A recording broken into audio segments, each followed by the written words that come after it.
Bismillah ar-Rahman ar-Rahim. Actually, it's my honor to moderate this session today. I would like to thank the organizer, Dr. Muhammad Al-Masri, and Dr. Rami Awad and Khalid Awad. Our session today is about redefining the precision in macular surgery.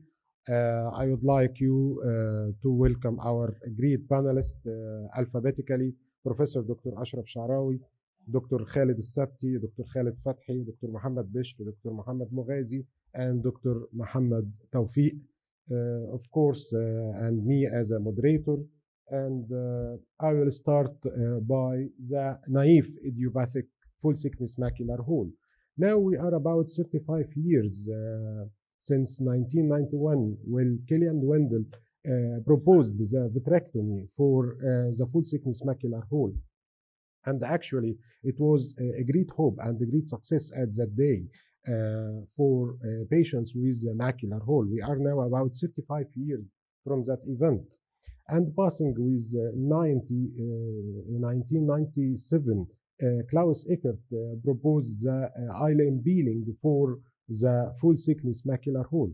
And passing again 2010 when Michelweska et al. Proposed the ILM peel and flap for the full thickness macular hole. And again in 2015, when Michelweska et al. Again proposed the temporal ILM flap for the full thickness macular hole. And now we are in 2026. I just would like to revise the panelists about the precision for the macular hole. By the way, we have many options and all options have a very good results. And now we are about to be in 2026. I would like to discuss with the panelists their options for or their priorities for the naive full thickness idiopathic macular hole. I would like to start with Dr. Sapti, please.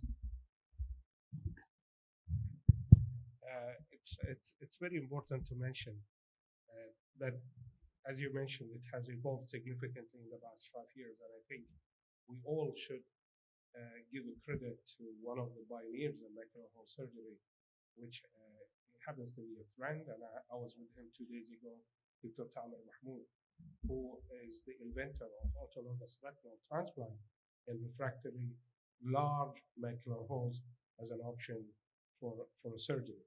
So it depends on the many factors. First of all, is the patient myopic or not myopic, and the size. I think these are the two. No, I am talking about naive idiopathic full thickness macular hole. It depends on size. Okay, within 400 miles. Yes, I do island peeling only. I do just island peeling, no flap. No flap. No flap. دكتور توفيق.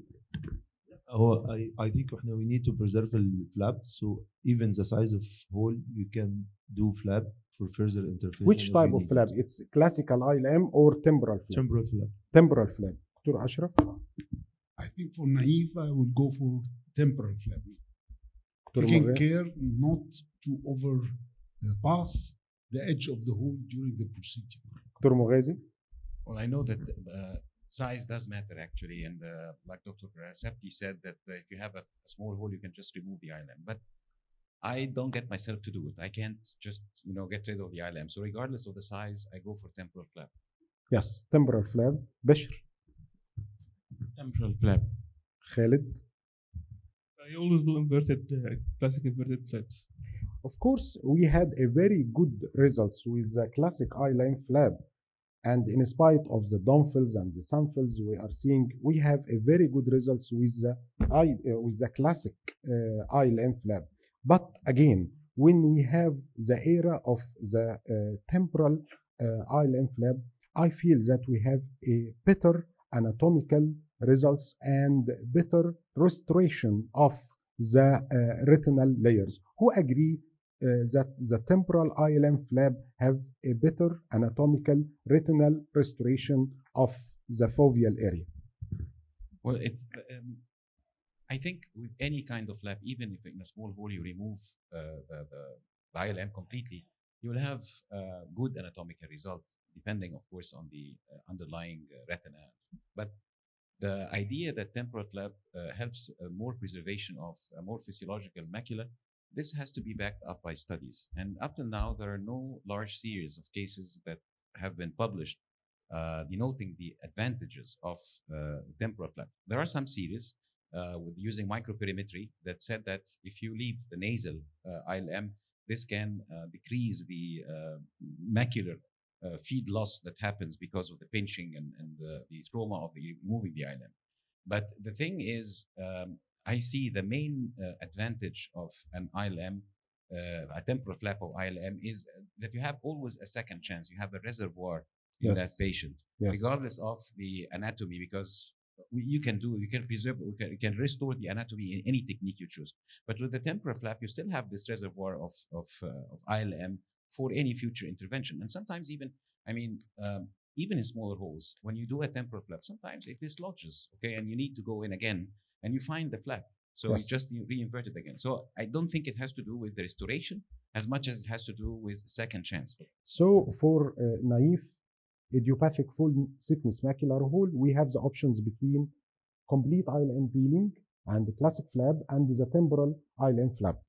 And now I would like to, after choice of the technique, I would like to ask about the factors affecting this choice. And I'm asking Dr. Sapti, is the size of the break of the hole differs for you to peel or to do flap?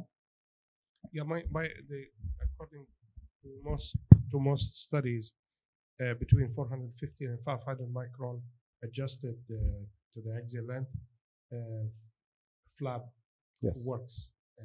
You mean the minimum linear dimension or the base? Minimum dimension.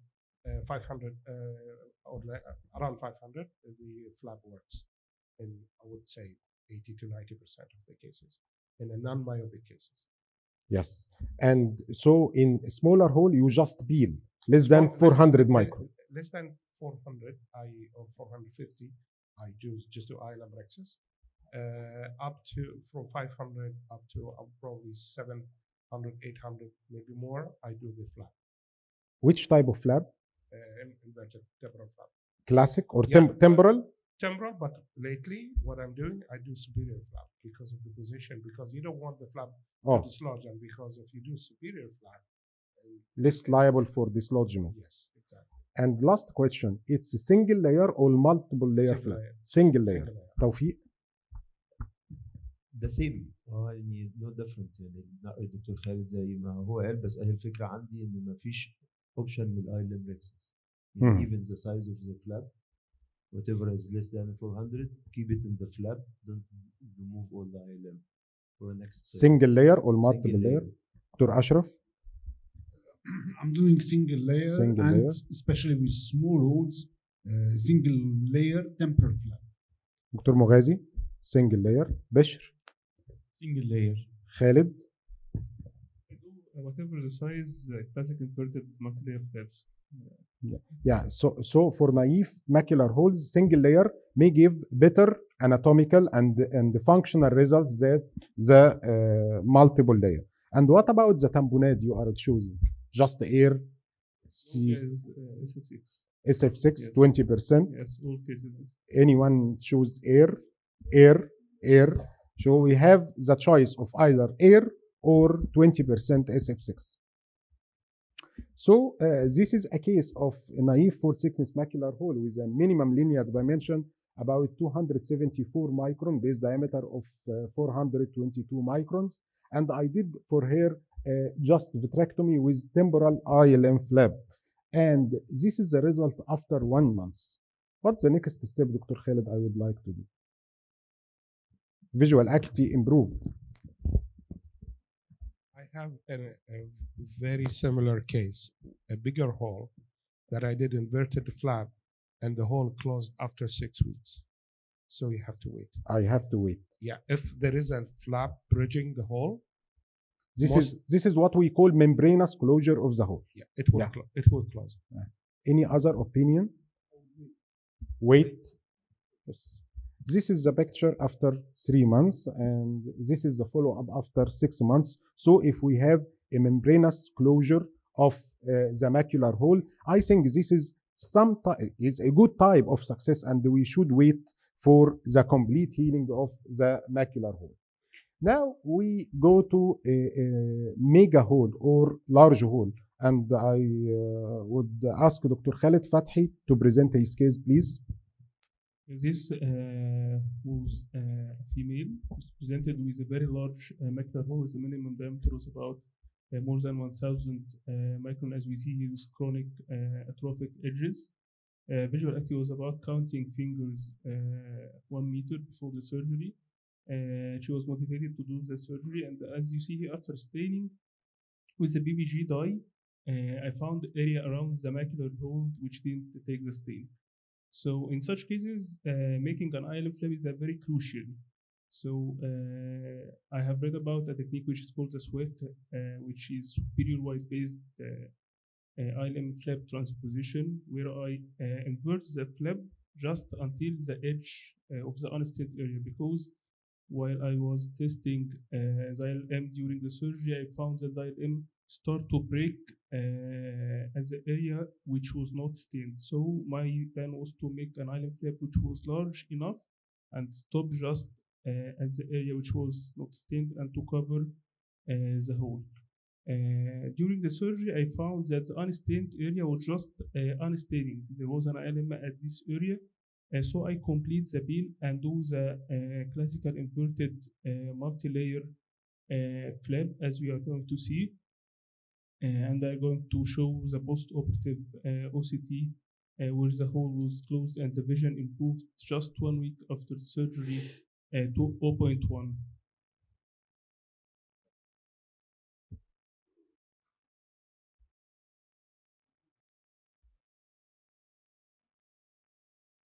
Dr. Khaled, I would like to start the discussion while the video is progressing about the non-stained area in the center.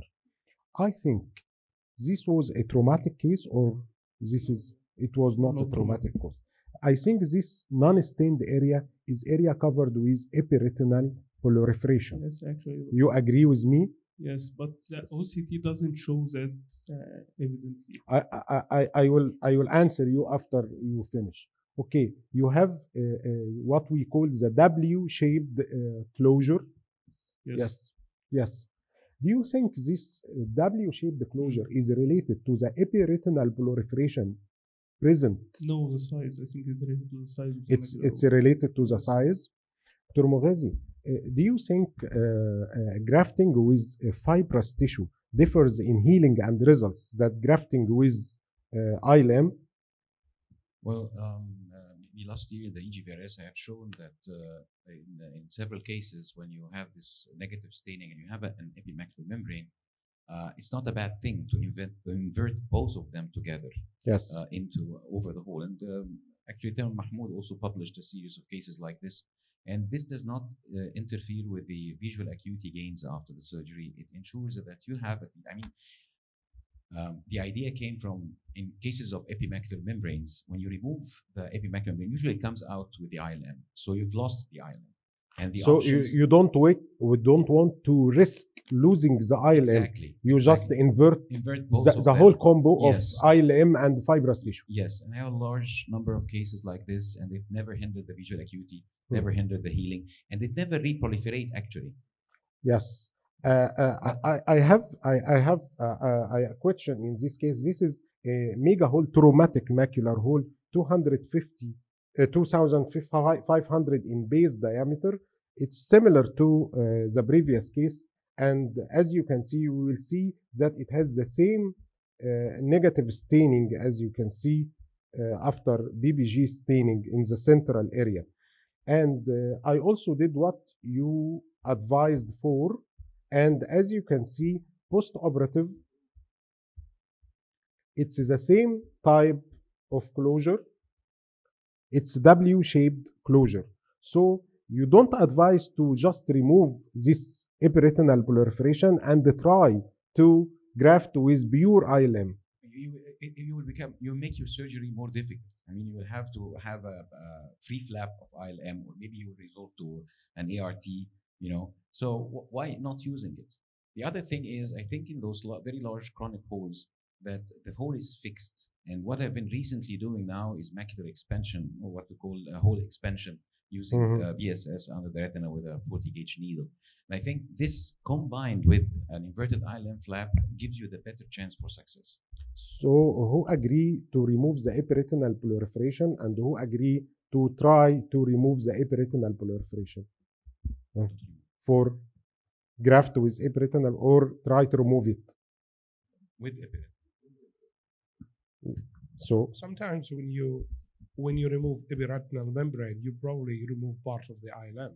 So you will lose the ILM. It's better to use both of them. yes, it's more safe to use both of them. Okay.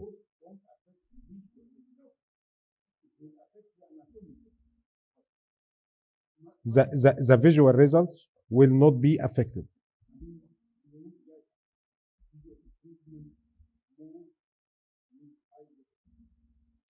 Okay, we will move to another issue, which is post-operative non-closure of the macular hole. We have many options to do. We have to reposition of the flap, to convert to the classic ILM flap, hole massage, foveal detachment, ILM graft, ART, AMT, or capsule graft and tenon graft. And I'm asking Professor Dr. Sharawi to present his case, and later on to discuss what to do with non-closed macular hole.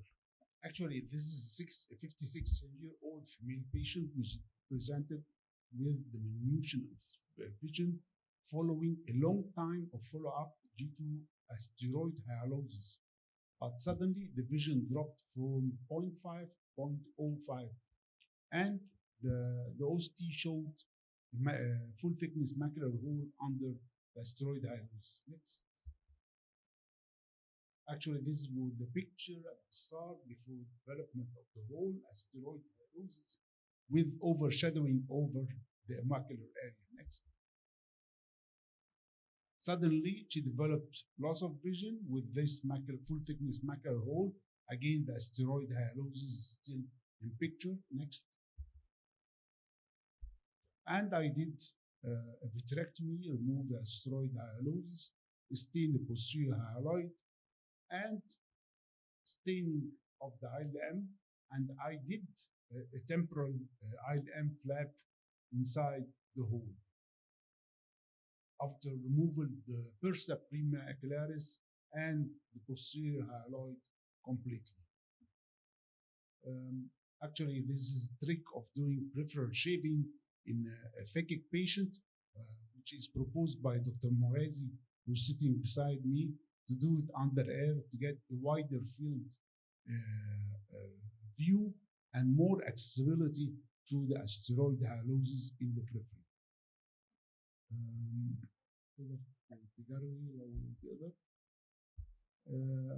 Then staining of the ILM using the Thanos scraper to create a flap, and the flap is inverted inside the hole, inside the temporal hole. You should not exceed the edge of the macular hole so that you can cover it very easily. The point of taking care of holding the flap during the procedure of air-fluid exchange is very important, because this flap can retreat to its position, as you can see, before going to air-fluid exchange. So sometimes you have to, if you are bimanual, you have a chandelier, you have a free hand to hold something in your hand like a silicone-tipped needle to push the macular, the flap inside the hole while doing the air-fluid exchange. As you can see, at the end of the air-fluid exchange, the flap was inverted over the macular hole. Next. Post-operative, in the first few weeks, while the air was there, not the first few days, the macular hole looked like that. And for me, it was starting to close. Next. Again, next. Next. This was the post-operative. However, 1 month following the surgery, as you can see, there is reopening of the flap with everted edges. So I decided to go back to the surgery to do some more surgery. Actually, at that time, there was more expensive cataract, so I have to remove the cataract, and I did multiple flaps from all the side, and I did invert it inside the hole. The classic, what we call the envelope technique, getting the ILM flap from every side inside the hole. Then air fluid exchange, and again, this patient was filled with air without the need for expansile gas, and sent for prone position for like 5 days after the surgery. And this is the post-operative color. Again, as you can see, you cannot see the hole in the color picture, and you can see even the edges of the ILM peeled, and the post-operative OCT 1 week after the surgery with closure of the flap. Thank you. Thank you, Dr. Ashraf. I would like to start with Dr. Khalid Fathi. If you have a non-closed naive full thickness macular hole after primary surgery, Yes. what's the next step? Of course, I'm going to reoperate. Most of cases, you find the flap that you have created before. I just re-invert it over the macular hole and keep the patient engaged, and most of them close. Bishr. I stain again, and I search for the flap. If the flap is inverted well, or I will reposition the flap again, or I will extend the flap to like a graft, or tuck in maybe a last resort. Dr. Mughazi. The answer will depend on what you've done in the first surgery. But for me, because I am temporal flap all the way, so I go in, I restain, I find the edge that was just went back off into its original place. Sometimes, however, you'll be surprised that some of those temporal flaps are truncated. You don't Yes. find it. You don't know what happened, but Yes. they are truncated and shortened. So if that's the case, I go for a nasal flap. Invert the nasal. So you have a reservoir, as you said. Yes. Yes. Let me tell you also one of the things that I learned the hard way, that if you're using a temporal flap and you want it to stay in place, because I know some of our colleagues have proposed using a PFCL, and I don't think you need a PFCL bubble to stabilize it. But the idea is to invest good 5 to 10 minutes Drying. at the end of this. Yes, drying. And the sign that you have completely dried over and around the flap is when you find that the flap has a ground glass appearance. This ground glass appearance, like fog over the flap. This is when you know that it's enough and that this flap will not dislodge again. توفيق. هو الحاجه الاهم من البي اف سي محمد اللي هو السايز بتاع الفلاب نفسه، والهنج بتاعه اللي فوق واللي تحت معمول لهم ريلاكسيشن، ده اللي هيقلل من نسبه الريتروفيرشن مره ثانيه. بس هي صعبه على الواحد شويه الصراحه ان هو يعمل سنجل لاير فلاب وبعدين يصحى الصبح يلاقيها مع دول جاي مرجعها تاني، فانا لو حصلت لي هعملها مالتي. دكتور خالد, your primary procedure is to peel the ILM.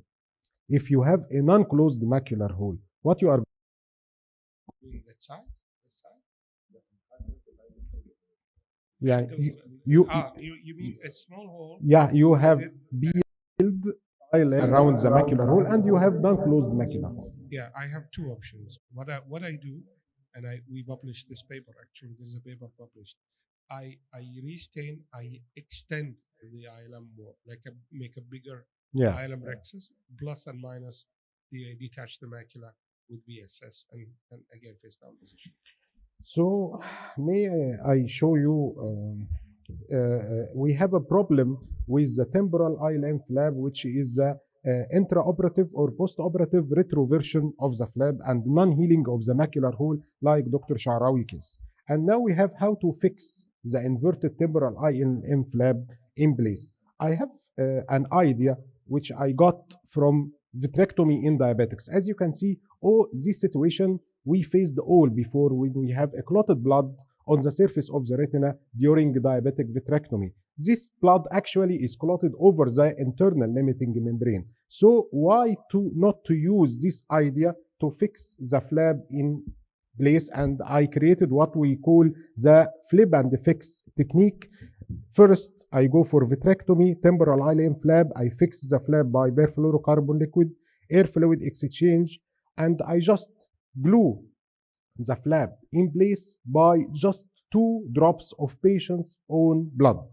I will show you, this is the case of full thickness macular hole, routine BVD, the ILM.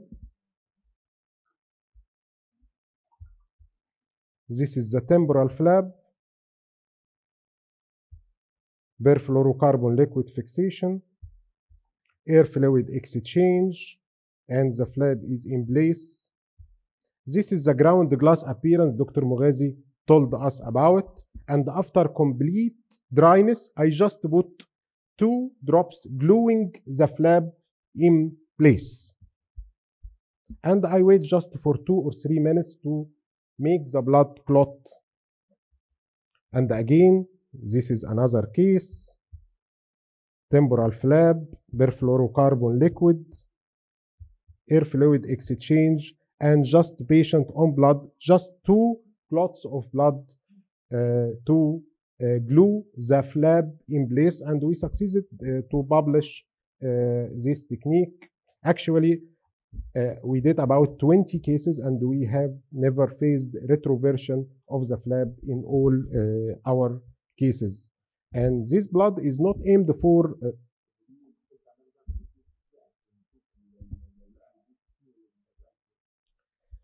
actually, we are not using BFC to fix the flap in place. We are just keeping it in place and air fluid exchange. And after this, and we have a comparative group. We have 20 cases of the classic with BFC flap and BFC with blood. No. Yes. Yes. Again, we have 2 groups. First group, we did the BFC, dryness, and that's it. Second group, BFC, dryness, and just 2 drops of blood.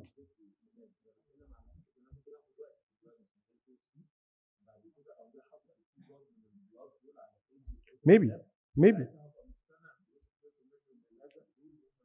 And what is the role of BFC in sticking the flap to its place?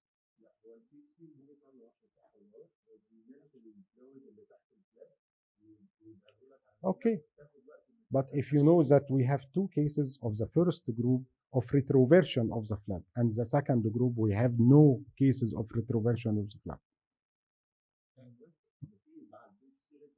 Mm-hmm.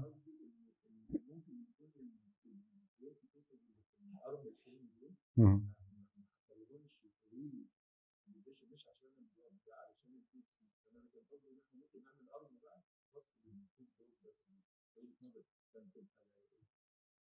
I think to solve this problem, I never had any dislocation of the flap because I do superior flap. And Yes. they're always stable Yes. and they don't Yes. move. Yes. So we will go to another case of post-endophthalmitis iatrogenic macular hole by Dr. Muhammad Bishr. Please, Dr. Bishr.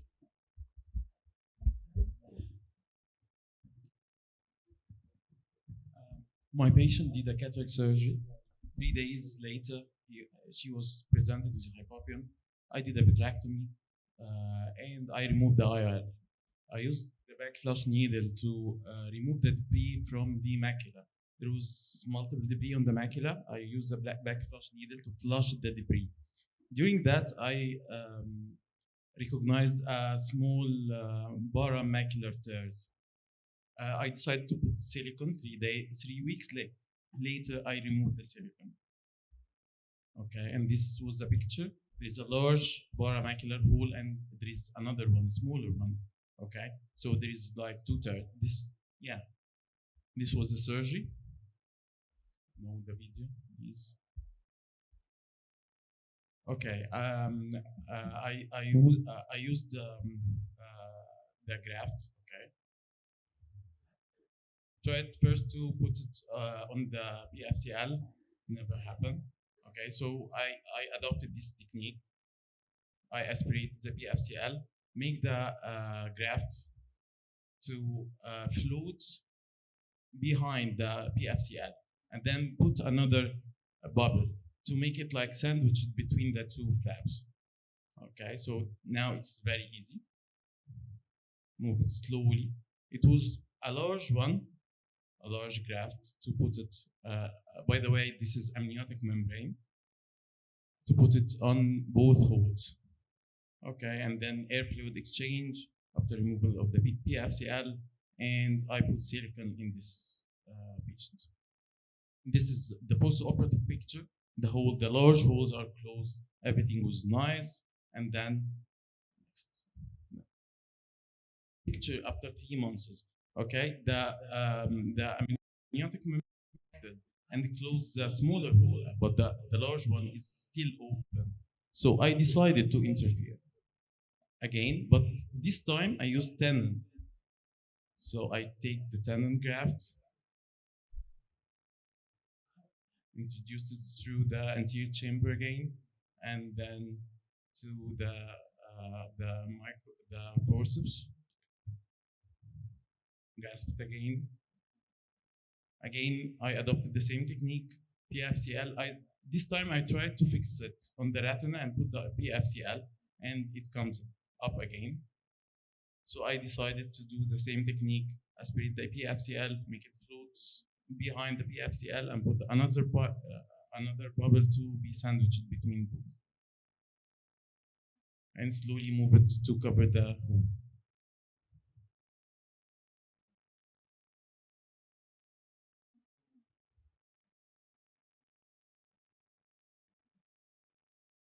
Okay. And again, air fluid exchange. This time I put a gas. I didn't put silicone again.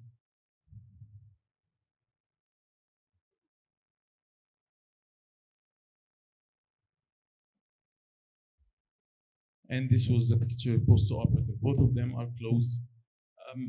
For me, my take-home message is that large grafts usually it retract, so it doesn't cover more than one tag. Thank you. Thank you. Any comments? One of them is amniotic, and the other was tenon.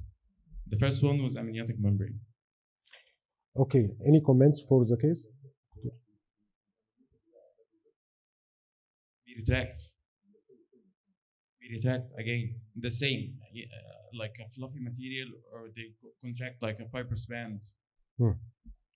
Okay, again, I'm discussing a case of epiretinal proliferation with the full thickness macular hole, and for me, this is a case of full thickness macular hole.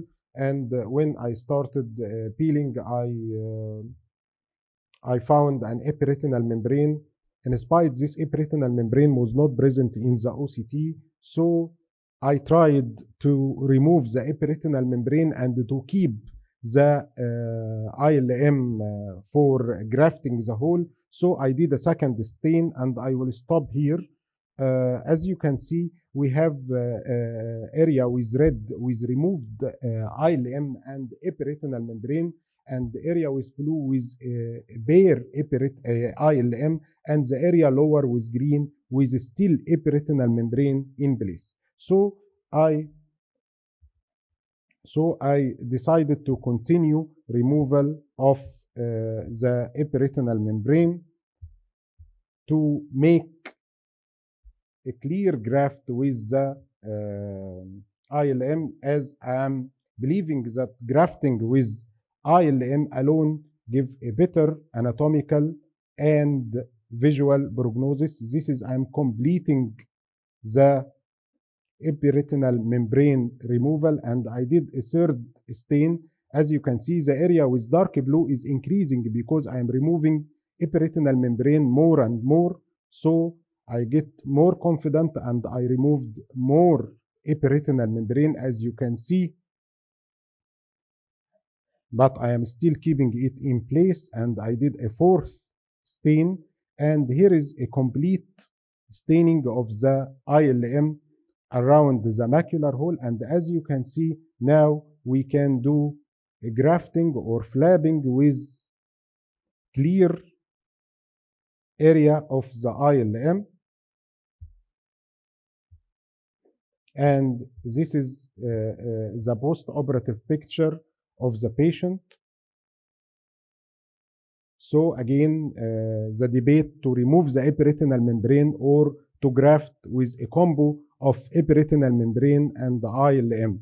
Dr. Moghazi, still grafting with both tissues? Yes, because I mean, you were lucky in this case that you did not remove the ILM with the ERM, okay? But in other cases, you remove the ERM, you found no ILM, okay? The other thing is when I have extensive surface proliferation, you know, sometimes you have extensive epimacular gliosis with the macular hole. What I do is I invert with the flap, the ILM flap, with the epimacular membrane, but I do remove all the epimacular membrane all around the macula, just sparing that area I inverted into the hole. And I remove all the rest, okay? And it gives me the same visual results, the same anatomical success. I find no problem in this. So we go rapidly to myopic macular hole. Dr. Khalid, do you have any concern in your choice in cases of myopic macular hole? Special concerns? My concern is a very high myopia that my instrument will not reach. Yeah, I know. Please tell us about your invention. And this is actually happens is around like 30 to 32 and above of axial length. Certainly, if there is staphyloma. So what happens is that your instrument, whether any forceps there you're using, it will not be able to reach to the macula to do the proper surgery, whatever ILM peeling or flap or whatever. So there are many options to do it. The simplest way is to remove the cannula, which will give you about 1 millimeter, or another option that which was described actually. It was one of the life surgeries, Cadarasono. He goes more posterior, whether he use UBM or transillumination, because these myopic eye you can go like 6.5 millimeter easily without hitting the retina, and that again, according to Cadarasono study, it's up to 32 millimeter axial length. But what if you have 34, 35? Is what I do. I put a chandelier and I use a special instrument that I created after opening a tenon and conjunctival tenon, and I go and depress or elevate the macula in one hand, and I do the ILM in the other hand. Yes. So it's called macular elevation ILM beaming. It may sound complicated, but it's really very easy. I have done it so many times, even during live surgery. The challenge is that depends which hand, your dominant hand. For me, the ideal situation is a left eye of the patient, because the right eye of the patient, because I depress with my right hand, which is non-dominant hand, and I always peel with my left hand, always. Yes. But if I have a left eye of the patient, then it is a little bit challenging, not too much, because I cannot do ILM beating with my right hand. So I would still do ILM beating with left hand, and I depress superior nasal, not temporal. So if the eye was left-sided, please send it to Professor Sha'rawi. He's a left-handed surgeon, and he will do it. Okay, so your choice for myopic macular hole is ILM peeling, but with macular depressor. Okay, Tawfiq. Myopic macular hole. One thing I have to mention, I think you know that. With these cases, a vision blue or membrane dual, it will not stay. Don't waste your time. Go for ICG, because I tried it. We don't have ICG. Okay. Tawfiq, we are in a short of time, please. اعمل لك مقايضه وياك. تديني تي بي اي اعطيك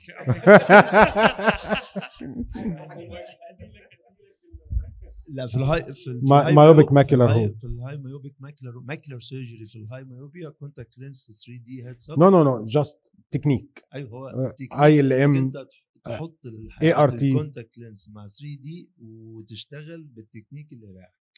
انت بتستخدم ايه؟ انا آه. مالتيبل انفيرتد فلاب. مالتيبل. دكتور اشرف. فوفيال سبيرنج مستنيها بقى دي يا باشا. ما انت دكتور اشرف.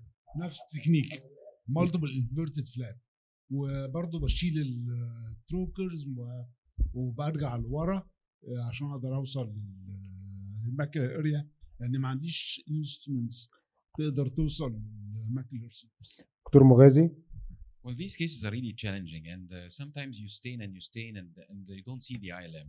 Okay, and in those cases where I don't see the ILM, I don't bother removing it. I just go for an ART Yes. from the start. But those cases that you have a good stain, I'd still go for a temporal flap. Yes.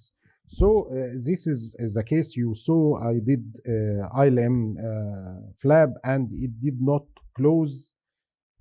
So I go for amniotic membrane graft. As you can see, I like to put my graft under air. I just used my Tano scrubber to spread the graft over the macular hole, not under the macular hole. And this is the results. It's satisfactory for me. I would like to pass rapidly to submacular hemorrhage. This is a routine case of submacular hemorrhage with TBA, subretinal TBA injection, as we are in Egypt have a lot of TBA, Dr. Sapti. And as you can see, after removal of posterior hyaloid and injection of TBA,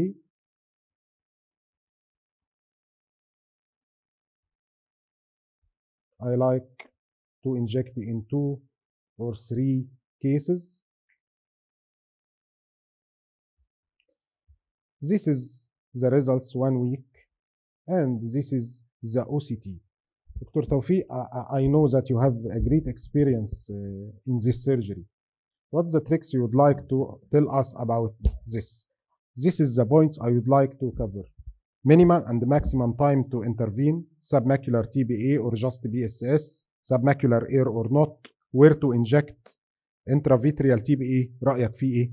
هو والcomplication. هو حاجتين، الانسترومنت يكون معاك ال 41 جيج والكانولا بتاعت ميد 1 اللي هي السرنجه بتاعت ميد 1. When to intervene, minimum and the maximum time to intervene. When you say to the patient, no, I am not going to intervene. الوقت مش هو اللي هيبقى عامل، السايز بتاع السب ماكيولار هيموريج هو اللي هيبقى عامل، الدايمتر والثيكنس بتاع السب ماكيولار هيموريج هو اللي هيبقى الديسيجن معانا في الاختيار، والحقن بتاع السب ماكيولار تي بي اي هيبقى سب ماكيولار تي بي اي بس من غير بي اس اس ومن غير ايه، وهنحقنه في الماكسيمم سايز اللي انا اقدر اخش بيه whatever superior or inferior. فكره الفلويد والاير مع الانجكشن مش بتفرق، مش هتفرق. دكتور مغازي. يعني بالنسبه للسايت اوف انجكشن، بالنسبه للتايمينج، timing is very important in those cases because even if you intervene early there's still, you know, the results of vision are not that excellent. I mean, even for a few days. So I think more than 15 days the blood will start clotting and you will see it, okay, this gray issue, and I won't intervene in those cases because it will be just as if you're washing it, but the damage has happened.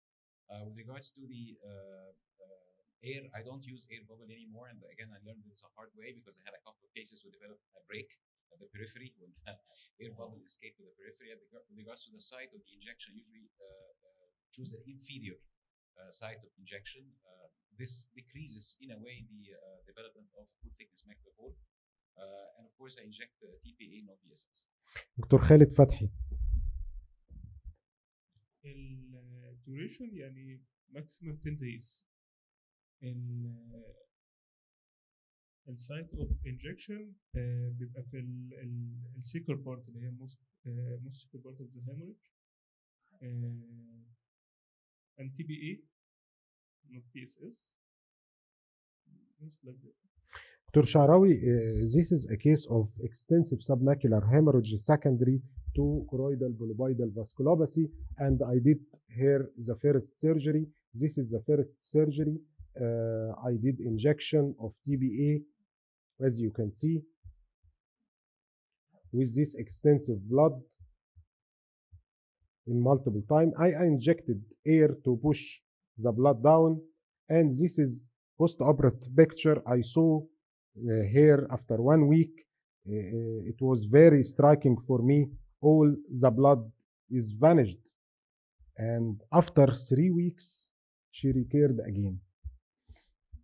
Your comment, please. This is expected. As you can see, there is extensive pigment epithelium detachment underneath the area of the hemorrhage. So she's still in the active phase of the choroidal neovascular membrane. So it can happen, sure. Can I have a comment about this Please. recurrent bleeding? I had several cases like this, and when I went back and asked the patients, those patients, some of them are on really serious blood thinning medication, especially the newer ones, the anti-factor 10, like Xarelto and the Eliquis.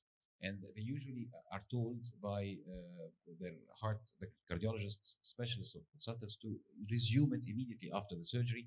And all of them developed such hemorrhage. The other thing is nowadays, when it's related to a CNV, I usually inject an anti-VEGF at the end of the surgery. Yes.